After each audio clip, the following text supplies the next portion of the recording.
What's good, YouTube? It's your boy Mario. I'm back with another video. Today I got two horror stories animated. The Man, the Woman at the Bar by Wansley Entertainment.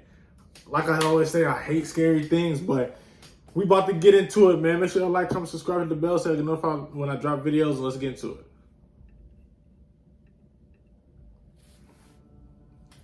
Who was the man I saw? Oh, I know this is about to be scary. Let me give you some background before I begin my story.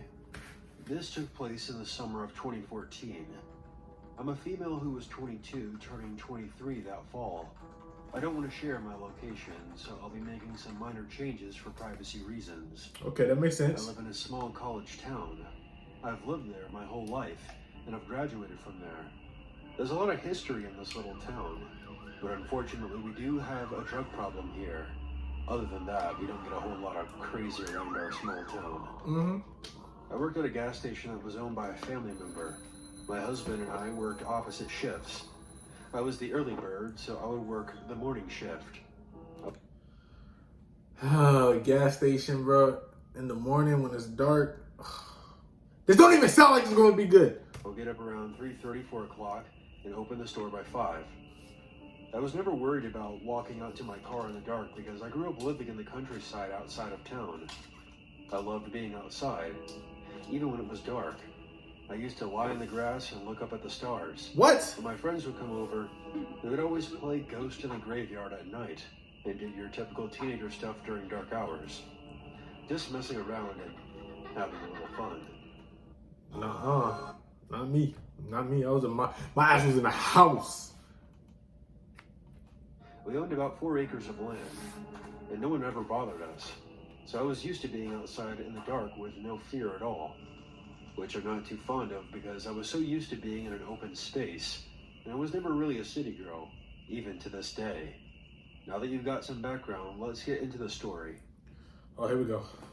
Now this is going to be a 2-part story, so bear with me, because both of these incidents occurred very close to each other.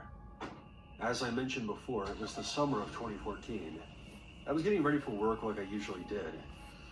Oh my gosh, you got the creepy music playing in the background and everything, bro. Oh my gosh. I got into my car. I started pulling out of my apartment's driveway. I then noticed a man walking down the road, pulling a suitcase behind him. As I got closer, I began to wonder why someone would be walking down the street pulling a suitcase at 4:40 in the morning. I thought about pulling up next to him and rolling down my window to ask him if he needed me to call the police or something. But I was suspicious. Bro, just keep driving. I was told not to talk to strangers. Yeah, just keep it pushing, bro. Just keep driving. That I was going to let a stranger into my car. But I'm also a nice person, and I'm always willing to help in any way that I can. But I wouldn't do something that could put my life in danger. When I pulled out of the driveway, the man then started walking right towards Go! me. Drive! I remembered losing my nerve and took off down the street. I looked into my rearview mirror to see him just standing there watching me. I knew something was off. Hell no. Oh, you better push that pedal. You better, woo, boy, you better drive, bro. That's creepy. But that's one thing, bro. If you just stop and like the person turn around, but like stop and a random person gonna start running up to your car, hell no. About this person, and I was also thankful that I didn't offer to help him. Some of you might think, oh, you're just over-exaggerating, but come on. Why would this Oh, right at shit. my vehicle? And what the hell was he doing walking with Y'all didn't hear that. a suitcase in the middle of the street at 4 o'clock in the morning? Once I reached my work, I called the police and reported it. I told them that I was just a concerned citizen, and I have been living in this neighborhood for the past 4 years, and I had never seen this man before. The police told me that they would send a car out to patrol the area. Hours went by, and I didn't hear anything from them. So I decided to call them back and inquire if they found anything. They told me that there was no trace of the man. So I just brushed it off and went about my day. I later mentioned it to my husband after my shift, and he told me that it was probably someone returning home from the airport or something. But the nearest airport is about an hour's drive away. I'm surprised that nigga didn't pull up to the gas station. That's what I was thinking. I was thinking that person would go pull up at that gas station, bro. Woo! Hey, my husband thought I was just overreacting about the whole thing. Nuh-uh. A few weeks later, I was talking to one of my customers and brought up this incident. It's a small town and everyone talks to everyone around here. As soon as I mentioned the man with the suitcase, my customer looked like he crapped his pants. He then started telling me that the police had recently discovered bodies in suitcases in our county. All the hairs on the back of my neck stood straight up, and my heart began to pound out of my chest. My customer asked me if I remembered what he looked like, but I didn't really get a good look at him. I'm not 100% sure if the man that I saw was the suitcase killer, but regardless, I'm glad I didn't stop to help that man. But do I gotta finish this story, bro? Do I really gotta finish this story? Like, oh, I don't even want to know what happened next, bro. I'm good, bro. Like, A couple of months later, I was again getting ready for work. I headed out of the back door of my apartment. My husband and I lived at the end of the hallway, so I figured I would just park my car close to the back door because I thought it would be easier than going all the way down the hallway. Plus, a lot of the front parking spots are always taken. When you go out of the back door, there are these huge pine trees lining a cement pathway that guides you to the back parking lot. not the trees, bro. It's still dark out. Bro, I don't, bro. Come on, bro. Straight ahead was the dark figure of a large man running Go! towards Go! Close the door! Punch him! Bow! Woo! Run! to my apartment. My heart was pounding violently inside. Bro, please don't tell me. Please don't tell me the door locked. Bro. If she got a key, ooh, you gotta throw hands. You gotta throw hands at this point, bro. If this door is locked and she tries to get in there and the dude is still falling, you gotta throw hands.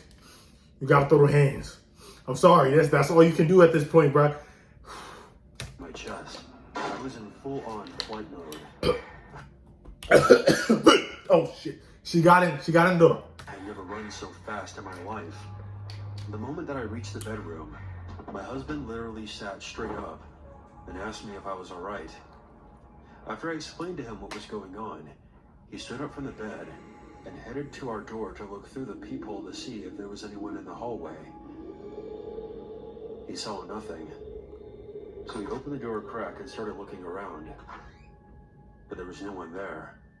I was still shaking, even when my husband walked me out to my car. I'm lucky to have such a great guy for a husband. Later that day, when my husband arrived at the gas station for a shift, he told me from now on to park in the front where the lights were. The same week, I ended up buying some pepper spray just in case I needed it in the future. Pepper spray? Pepper spray, that's what you're gonna buy? You better buy some. Y'all don't want to better buy something else. You better buy something else. Or both. It's been about 7 years, and I still haven't used it, thank God.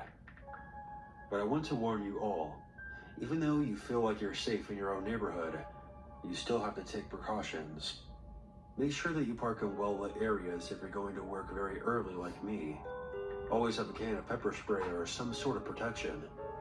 Oh, you put up at the gas station. Because you never know if there's someone hiding in the shadows, waiting for you to let your guard down.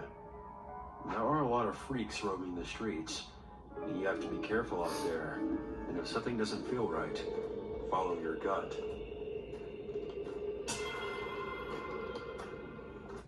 At Busch Gardens.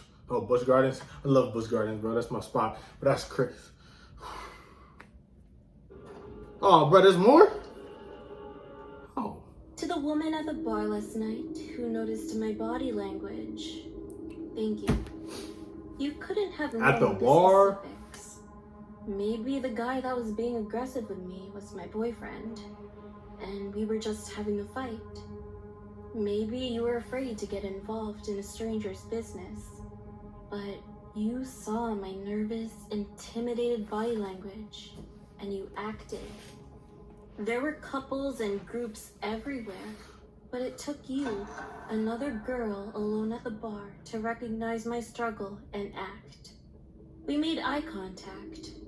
I was twisting my body away from the man's touchy hands and pleaded with my eyes.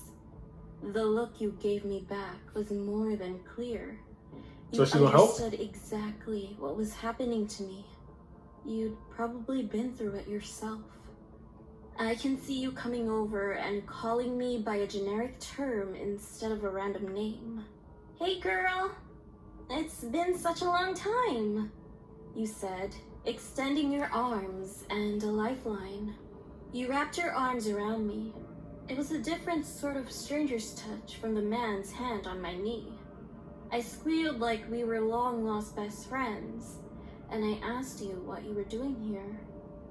I remember the dull ache in my stomach when I heard you say that you were celebrating getting your master's in marine biology. Once upon a time, long before Rob and I ran these schemes in dirty bars, I had been a little girl that wanted to be a marine biologist. Okay. Oh well. So where's the story headed? Like, where's this headed? Oh, that was literally a lifetime ago. Oh my god! Congrats, girl! I yelled at you violently and asked if you wanted to dance. Of course! You replied, returning my vigor like I had loaned it to you. While we were heading out to the dance floor, I thought long and hard about giving Rob a signal. Oh! Your interest in marine biology made me feel guilty for a moment. No wonder why I feel so dumb. They were planning it the whole time. Okay. But I ultimately took it as a sign that you were just my type. That you would taste wonderful. Oh. Only God knows how hungry Where's I this was. going, bruh? So we started dancing, leaving behind Rob at the table. He hunkered off, pretending to be dejected. Nobody noticed him pass by where you had been sitting before, and nobody noticed him pour a Aw, small roofie. of liquid into your drink.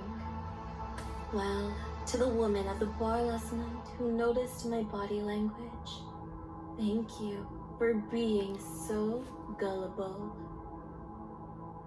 Yo, don't be like that, bro. Don't be like that, bro. Listen, bro. Remember, guys, y'all gotta protect yourselves at all time, man. Like, don't interact with strangers, bro. Don't do none of that. That little screech y'all heard, bro. That wasn't even. I wasn't scared at all. You know what I'm saying? I was into the story. I was into it. Make sure y'all like, comment, subscribe, hit the bell so I can notify when I drop videos. It's your boy Mari, and I'm out.